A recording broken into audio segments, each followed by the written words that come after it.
할렐루야. 주님의 이름으로 여러분들 환영합니다. 예수님의 이름으로 여러분들 사랑합니다.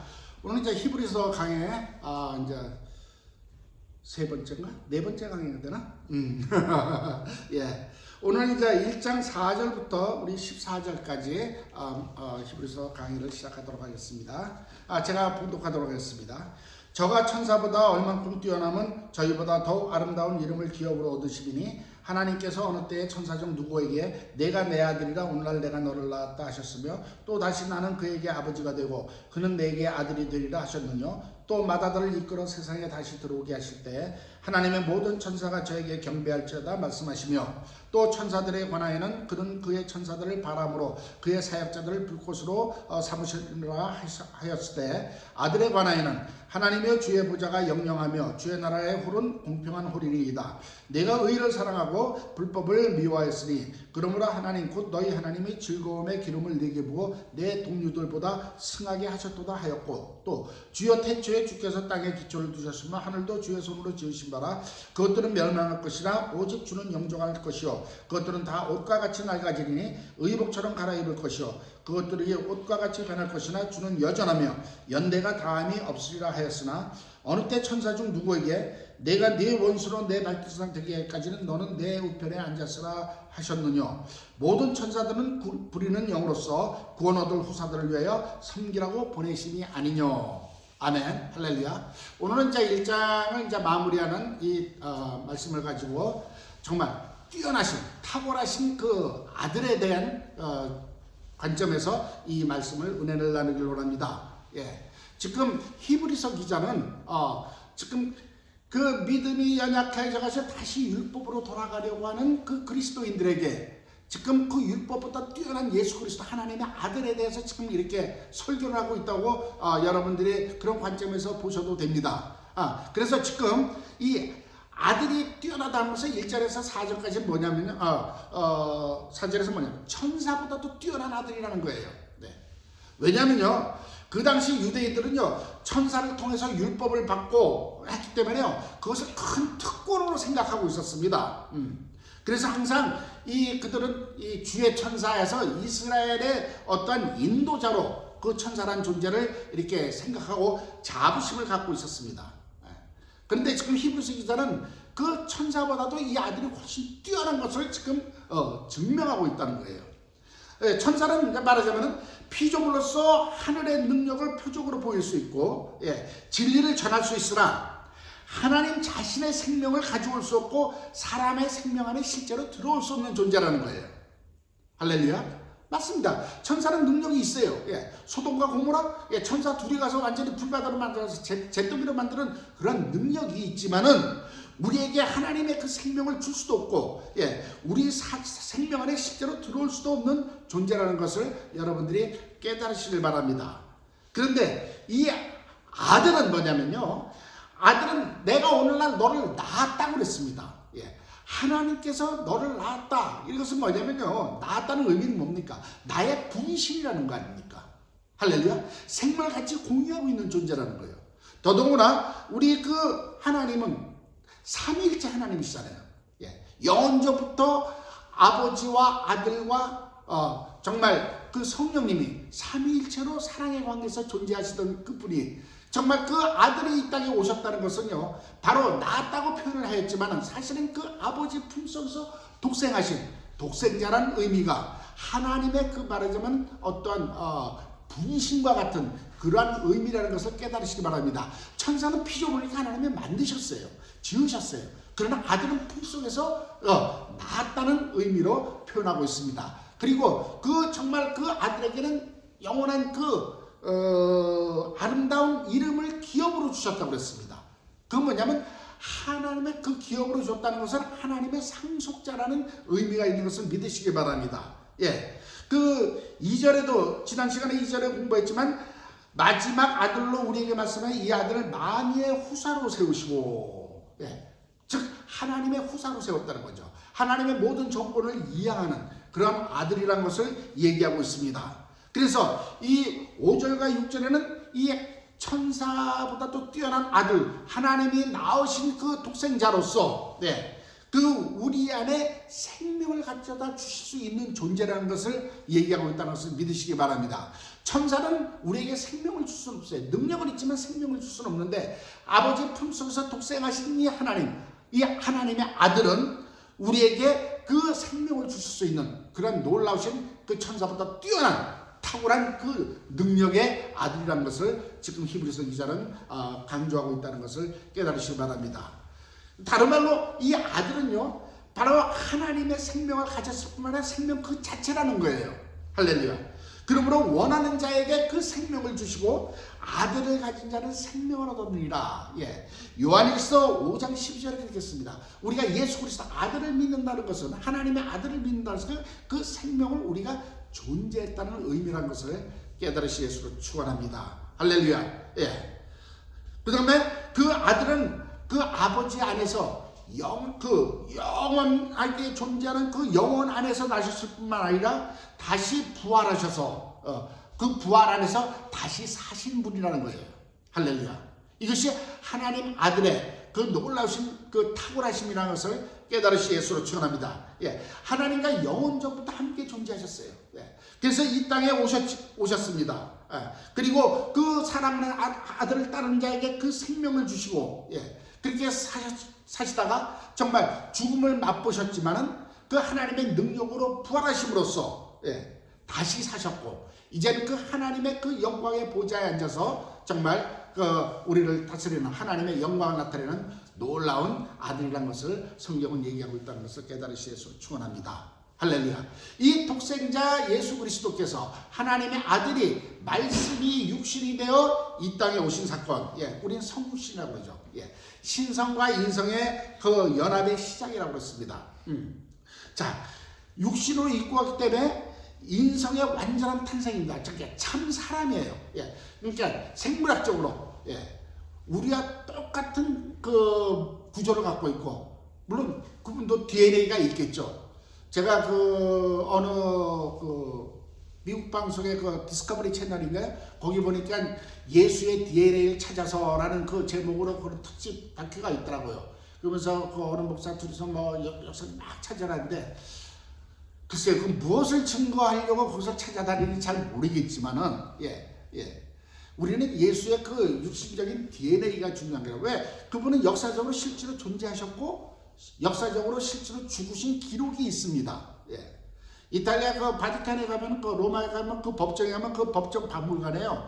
예수님이 그 빌라도가 예수님을 사형 선고를 내린 그 판결문이 아직도 보관되어 있답니다. 그렇다면 예수님은 실제로 존재하셨고 실제로 죽음을 맛보신 죽으신 분이에요. 그러면 그건 충분하지 않습니까? 그 DNA를 찾아서 뭐하게? 분명히 참 사람으로 오셨는데, 그런데 성경은 참 인간으로 오시지만 그분이 참 하나님이라는 거예요. 자, 인성으로 오셨지만은요, 그 완전한 인성 속에서 하나님의 그 신성과 완전한 교제와 동등한 자격을 취할 수 있는 그런 몸으로 오셨다는 겁니다. 그것이 그 인성과 신성의 연합이라는 거죠. 그래서 그분은 육신을 입고 이 땅에 살면서도 정말 항상 아버지를 부르시면서 그 하나님과의 긴밀한 교제 속에서 하나님의 뜻을 깨닫고 하나님의 뜻을 선포했을 뿐만 아니라 하나님의 능력으로 많은 기적을 나타내셨고, 결국은 그 하나님의 뜻을 따라 자신을 희생제물로 드리고 그 다음에 하나님의 능력으로 부활할 수 있는 놀라운 그 영광을 나타내신 것을 성경은 얘기하고 있습니다. 할렐루야. 그런가 하면은 그 예수님께서 항상 인자라는 말씀을 쓰셨습니다. 인자, 나는 Son of God. 하나님의 아들이란 표현을 했고 인자라는 표현을 했습니다. 사실 이 하나님의 아들이란 의미는 하나님의 존재를 증거하는 단어라는 것을 여러분들 다시 한번 기억하시기 바랍니다. 왜냐면요, 아들이 없는 아버지는 얼마든지 있을 수 있어요. 딸만 있든지 자식이 없는 아버지 얼마든지 있을 수 있지만은 아버지가 없는 아들은 있을 수 없다는 것, 여러분들이 잘 알지 않습니까? 할렐루야. 즉 예수님을 하나님의 아들이라고 부르는 이유는 벌써 하나님의 존재를 인정한다는 그러한 고백이라는 것을 믿으시기 위해서로 축원합니다. 그리고 그 하나님의 그 말씀이 육신의 이 땅에 오신 그 예수 그리스도는 인자는 하나님의 그 아들의 온전한 형상으로 오신 것을 믿으시길 바랍니다. 네. 그 골로새서 1장 15절에 보면은 그 아들이 하나님의 그 본체의 형상이다 이렇게 되어 있습니다. 그리고 빌립보서 2장 6절에도 보면은 그 예수님이 본래 하나님의 본체인데 하나님과 동등됨을 취할 것으로 여기지 아니하고 우리 몸으로 이 땅에 오셨다. 바로 하나님의 본체라고 본 몸이라고 표현하고 있습니다. 그런가 하면 히브리서 지난 시간에 배웠던 1장 3절에서 보면은 하나님의 영광의 광채라는 것. 즉 아들로서 하나님의 온전한 형상으로 이 땅에 오신 분이고 하나님의 그 영광 안에서 태어나신 것을 믿으시기 위해서로 축원합니다. 할렐루야. 그렇기 때문에 이 땅에서 하나님과 온전한 교제 속에서 하나님의 뜻을 이룰 수 있고 죽음에서 부활할 수 있는 그 능력을 나타내신 놀라우신 불이난 것, 천사보다도 월등히 뛰어나신 하나님이라는 것을 지금 히브리서 기자는 강조하고 있다는 것을 깨달으시기 바랍니다. 자, 그리고 그리스도께서는 이제 그 육신을 입고 이 땅에 오셔서 인간 자기 스스로의 뜻으로 자신을 죽기까지 내어주셨다는 거예요. 이것이 순종입니다. 나중에 이제 5장, 히브리서 5장에 나오는 이야기지만은, 그가 아들이실지라도 정말 그 육체로 오셨을 때는 정말 눈물과 기도로 정말 그 고난을 통해서 순종을 배우심으로써 온전케 되셨다는 거예요. 자, 그리스도께서 이 땅에 육신을 입고 오셨을 때는 하나님이시지만 그 육신의 연약함에 쌓여 있다는 것, 육신의 한계 속에 있다는 것은 저와 여러분이 너무나 잘 이해하고 있습니다. 그렇기 때문에 그분은 이 땅에 오셨고 남에게 타의로 하나님의 어떤 뭐라지만 강권적인 그런 하나님의 그 인도 역사함으로 그러니까 강제적으로 십자가를 지신 것이 아니라 인간으로 오신 자신 스스로의 뜻으로 자신을 죽기까지 하나님의 뜻에 순종함으로써 넘겨줌으로써 온전케 되신 분이라는 것을 깨달으시기를 예수를 축원합니다. 할렐루야. 이것이 그분의 정말 그 위대하신 중에 하나인 거예요. 스스로 인간의 몸으로 오시고 자신 스스로 죽음으로 내어주기까지 하나님의 뜻에 순종하셨습니다. 그리고 부활하심으로써 능력으로 하나님의 아들로 인정되셨다. 로마서 1장 4절에 성결의 영으로는 능력으로 부활하심으로써 하나님의 아들이신 것을 증거하셨습니다. 자, 이 세상에 어느 누구도 죽음에서 부활할 수 있는 존재는 없다는 것을 여러분들이 믿으시길 바랍니다. 근데 오직 하나님의 아들, 말씀이 육신이 돼서 이 땅에 오신 그분은 자기 인간의 그 스스로 자신의 뜻으로 자기를 죽기까지 내어주셨지만은 그분이 하나님이시란 그 능력, 성결의 영의 그 능력으로 부활을 함으로써 하나님의 아들로 인정되셨습니다. 나중에 이제 이 부활이라는 제목에 관해서 또 말씀을 드릴 기회가 있을지 모르겠지만요. 우리가 이 점에서 가만히 우리가 잘 생각해 봐야 될 것이 있습니다. 자, 예수님은 하나님이십니다. 하나님이신 그분이 과연 죽을 수 있을까요? 인간의 손에? 인간은 피조물인데 어떻게 창조주가 피조물의 손에 의해서 죽을 수가 있겠습니까?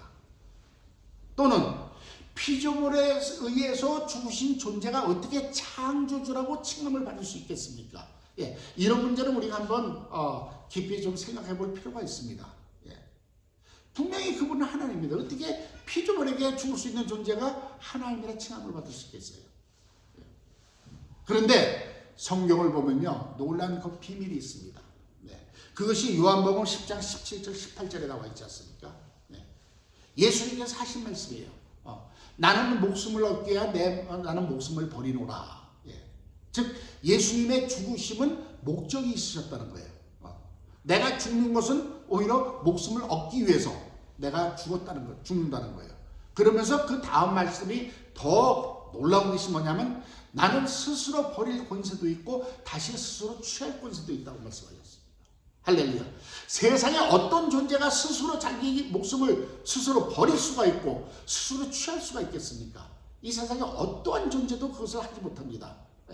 오직 예수 그리스도만이 하나님의 아들이시만이 스스로 죽을 권세도 있고 스스로 살아날 권세도 있다는 것을 그 요한복음 10장의 부활을 제자들한테 예언하면서 그 말씀을 하셨다는 것을 믿으시길 바랍니다. 그렇기 때문에 예수님은 피조물에서 죽으신 것이 아니라 그분 스스로의 권세로 목숨을 얻기 위해서 자신의 목숨을 버리셨고 또 그분의 권세와 능력으로 다시 부활하셨다는 것을 지금 성경은 말씀하고 있다는 것을 여러분들이 믿으시길 바랍니다.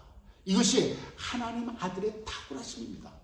세상에 어느 인간도 할 수 없는 일을 바로 말씀이 육신이 되어 이 땅에 오신 그 아들이 이루신 것을 믿으신 예수로 축원합니다. 그래서 우리도 이제 그 아들의 부활 안에서 우리도 그 하나님을 믿을 때 하나님의 자녀가 되는 권세를 받고 이제는 그 하나님의 아들의 부활 안에서 우리도 언젠가는 부활하고 우리 부활의 몸은 완전한 하나님의 영광 안에서 온전한 형상으로 다시 태어나게 된다는 것을 믿으시기 바랍니다. 자, 저와 여러분이 이 땅에 살아갈 때요, 이렇게 이제 나이가 먹으니까 이제 쇠해갑니다. 제 머리가 지금 이렇게 허옇게 이렇게 되지 않았습니까? 그래서 어떤 성도님들은 이제 사랑하는 마음에서 목사님 저 머리 좀 염색 좀 하세요. 좀 이렇게 허옇게 늙어 보입니다 하는데 그럼 늙는 걸 어떡하겠습니까? 오히려 이 백발은 지혜의 상징이라고 그러는데 어쨌든 간에 세상 살다 보니까 육은 쇠하게 되고 얼굴은 쇠하게 됩니다. 젊었을 때는 피둥피둥하고 잘생겼던 얼굴도 쭈글쭈글하게 되고 변화되고 또 우리가 이 땅에서 살다 보면은 원하든 원치 않는 사고로 인해서 어떤 때는 내가 지체가 부자유하게 되거나 또는 어떠한 원인인지 모르지만은 그렇게 부자연한 몸으로 태어나서 사시는 분들도 많이 있습니다. 그러나 우리가 그리스도 안에 있다면요, 그런 걱정 싹 버리실 예수를 축원합니다. 왜? 우리도 언젠가 그 하나님의 아들의 그 부활의 영광 안에서 우리도 다시 부활할 수 있다는 거예요. 바로 예수님의 부활은 그 완전한 영광체에서 부활하셔서 하나님 보좌에 가신 그와 마찬가지로 우리도 부활함으로써 우리도 그 모든 낡았던 육신의 껍질을 벗어버리고 장막을 벗어버리고 우리도 완전한 형태로서 부활체로서 영광체로서 우리 다시 태어난다는 것을 믿으시기 예수로 축원합니다. 그래서 우리가 하늘 보좌에 올라갈 수 있는 거예요. 이 죄 있는 육신으로 썩어질 육신으로 갈 수 없다는 것을 여러분들이 인정하시길 바랍니다. 그런데요, 여기서 우리가 더 큰 은혜를 깨달을 수 있는 게 뭐냐면요, 우리는 정말 불완전한 우리가 예수 그리스도의 은혜로 우리가 부활해서 완전한 몸으로 변화돼서 영광 속에서 우리가 올라가는데요, 그 천국에는요 완전하신 하나님이신 예수 그리스도만이 불완전한 형태로 계시다는 것을 여러분들 깨달으시기 바랍니다. 왜냐하면요, 예수님은 죄 없는 몸으로 이 땅에 오셨습니다. 죄 없는 육신으로. 그래서 그분은 십자가에서 죽으시고 부활하시고 그 몸 그대로 그 몸 그대로 하늘로 올라가셨습니다. 그렇기 때문에 예수님은 손에 못자국이 있고 옆구리에 창자국이 있고 머리에는 가시면류관, 등에는 채찍자국이 그대로 남아 있었습니다. 그래서 도마에게 그랬지 않습니까? 내 못자국에 손가락을 집어넣어봐라. 그래서 그 상처를 그냥 갖고 있었던 거예요. 그리고 그 몸 그대로 올라가셨습니다. 그래서 주님은 정말 완전한 분이신데 정말 조금도 티가 없는 완전한 하나님이신데 그분은 저와 여러분을 위해서 흘리신 그 피와 그 희생으로 인해서 어떻게 보면 그분은 가장 불완전한 상태로 지금 영원한 그 세계에 존재하고 계신다는 것을 바라볼 때 정말 저와 여러분은 은혜 중에 은혜라는 것을 깨달으시 예수를 축원합니다. 그분의 불완전 때문에 우리가 완전함을 입었다는 거예요. 우리가 정말 천국에서 예수님 어떻게 찾을까요? 우리가 가끔 그 예수님의 형상을 그린 그 그림을 보는데 그렇게 생기셨을까요? 아니에요. 아무도 예수님 얼굴을 이상하게 아는 사람 없습니다. 왜? 예수님은 그 당시에 뭐 사진도 없었지만 초상화도 남기지 않았고 아무 모습도 남기지 않았습니다. 근데 우리가 천국에 올라서 예수님을 발견할 수 있는 것은요, 바로 그분의 불완전함, 손에 못자국과 옆구리에 창자국, 등허리에 채찍자국과 머리에 가시면류관에 찍힌 그 상처를 보고 저분이 나를 구원하신 구세주로구나, 저분이 바로 그 이 땅에 오셨던 하나님의 아들이셨구나, 그것을 우리가 보고 감격할 날이 있다는 것을 깨달으시 예수로 축원합니다. 할렐루야. 그러면서 이제 7절에서 9절은요, 바로 히브리서 기자는 뭐냐면 그 아들이 바로 자신이 하나님이시라는 거예요. 창조주라는 거예요. 천사들은 그의 사역자라는 거예요. 너희들이 그 프라우드하게 정말 그렇게 섬기던 그 천사들, 너희들 자존심을 삼던 그 주의 천사들이 사실은 그 아들이 부리는 사역자라는 것을 여기서 나타내고 있는 거예요. 할렐루야. 바로 그 아들이 하나님이시라는 거예요. 네. 그리스도라는 이름이 뭡니까? 바로 하나님이요 왕이라는 것이죠. 아니겠습니까? 예. 그리고 여기 보면 이제 그 8절에 보니까 하나님의 주의 보좌가 영영하며 주의 나라의 홀은 공평한 홀이니이다. 예. 오 왕이라고 그랬습니다. 오 하나님이시오 그랬습니다. 주의 보좌가 영영하며 바로 그 아들이 왕이라는 것이고 그 영원하시다는 게 영영하다. 영원하신 존재. 다시는 다른 사람하고 바뀌지 않는다는 의미죠. 예. 할렐루야. 어느 누구도 그 자리를 다시 차지할 수 있는 존재가 없다는 것을 의미합니다. 그런가 하면요, 의로우신 왕이라는 거예요. 그의 홀은 공평하다. 예. 그분만이 공의로운 분입니다. 이 세상에 의인은 없는 게 아무도 없다는 것이죠. 그리고 그분이 기름 부으심이죠. 예. 즐거움의 기름을 부어 바로 기름 부으신 그리스도라는 것을 성경은 지금 히브리서 기자는 그리스도인들에게 그것을 지금 선포하고 있다는 것을 믿으시기 바랍니다. 그러면서 10절과 12절에 보면 그 아들은 영원하신 창조주 하나님이시다. 할렐루야. 바로 이 창조의 근본이라는 거예요. 깨달으시 예수를 축원합니다. 그러면서 마지막 13절과 14절에는 바로 보좌에 앉으신 아들, 그 아들이 지금 보좌에 앉으셨다는 것. 이것은 뭐냐면요, 그분이 승리하신 예수 그리스도라는 거예요. 이 땅에서 모든 사단의 권세를 깨고 정말 하나님 나라를 온전히 회복하고 정말 보좌에 앉아서 영원히 다스리는 그 승리하신 예수 그리스도를 의미하는 겁니다. 그렇기 때문에 우리도 정말 그 예수 그리스도의 승리가 바로 이제는 우리의 승리로 주셨다는 것을 믿으시기 바랍니다. 세상에서 너희가 환난을 나가라 담대하라 내가 세상을 이미 이겼노라. 이 말씀 속에 이제는 그리스도의 승리가 나의 승리가 됨으로써 우리가 이 세상에서 담대하게 살아갈 수 있는 능력이 된다는 것을 여러분들이 깨달으실 예수로 축원합니다. 그런가 하면요, 보좌에 앉으신다는 의미는 그분이 심판의 권세를 가지셨다는 거예요. 마지막 때 심판의 주입니다. 자, 우리가 어떤 때 이 세상에 살다 보면요, 억울한 일 많이 당할 때가 있습니다. 저도 역시 주의 종이지만요, 사실 이게 우리 주의 종의 관계도 또 인간적인 그 관계들이기 때문에 어떤 데서 억울한 소리 듣고 억울함을 당할 때도 있어요. 그래서 저도 한번 그것 때문에 마음이 무척 한번 아팠던 적이 있는데요. 그래서 정말 눈물을 흘리면서 내가 정말 이렇게 하고 있을 때 주님께서 이렇게 딱 깨우치신 영감이 있었습니다. 그래, 그 사람도 인간이야. 그 인간이기 때문에 너를 잘못 오해할 수가 있어. 그래서 네가 잠시 불이익을 당할 수가 있지만은 그분이 심판주가 아니라는 것을 너는 감사해야 돼. 그런 말씀을 마음을 탁 주셨어요. 맞습니다. 그 인간인 그분이 나를 판단하거나 나를 심판하는 분이 아니에요. 나의 심판주는 지금도 불꽃 같은 눈동자는 나를 지켜보시는 주님, 나의 억울함을 아시는 그분이 마지막 심판주라는 거예요. 그 심판대 앞에서 나의 모든 억울함도 풀어줄 것이고, 할렐루야. 정말 이 땅에서 이런 모든 것에 상급을 주실 수 있는 그런 결정으로 가신 심판주라는 것. 그분이 살아계시고 그분이 모든 것을 보고 있다는 거죠. 이 땅에서 아무리 높은 사람도 정말 있다고 할지라도 그가 나를 온전히 지켜볼 수는 없는 거 아니에요. 그렇지만 하나님은요, 졸지도 주무시지도 않고 불꽃 같은 눈으로 나를 지켜보시는 분이 나의 심판주가 되신다는 것이 저와 여러분의 큰 위로가 되길 예수를 축원합니다. 그런데요, 거기서 위로만 찾을 것이 아니라 저와 여러분을 또한 불꽃 같은 눈동자를 지켜보시고 심판하시는 그 심판주의 그 두려운 형상도 기억을 하신다면 가령 우리가 살아가면서 그렇게 죄를 함부로 짓는 그러한 그 운은 범하지 않을 줄로 믿습니다. 그래서 오늘 이 정말 뛰어난 그 아들의 그 선포하신 그 말씀 속에서 그 영원하신 그 심판주가 되시고 왕이신 예수 그리스도를 바라보면서 그분의 그 불꽃 같은 눈동자와 정말 우리를 졸지도 주무시도 그 보시는 그 사랑 안에서 우리가 정말 승리하면서 살아갈 뿐만 아니라 또한 두려운 마음으로 경외하면서 그분을 섬길 수 있는 거룩함을 쫓아가는 그런 그리스도인이 되시길 예수로 축원합니다. 그래서 오늘 히브리서 1장 4절에서 14절 말씀으로 1장을 마치도록 하겠습니다. 다음 시간에 이제 2장으로부터 2장으로 점점 우리가 또 히브리서를 공부하면서 하나님의 귀하신 뜻을 깨닫기를 예수를 축원합니다. 감사합니다. 여러분 축복합니다.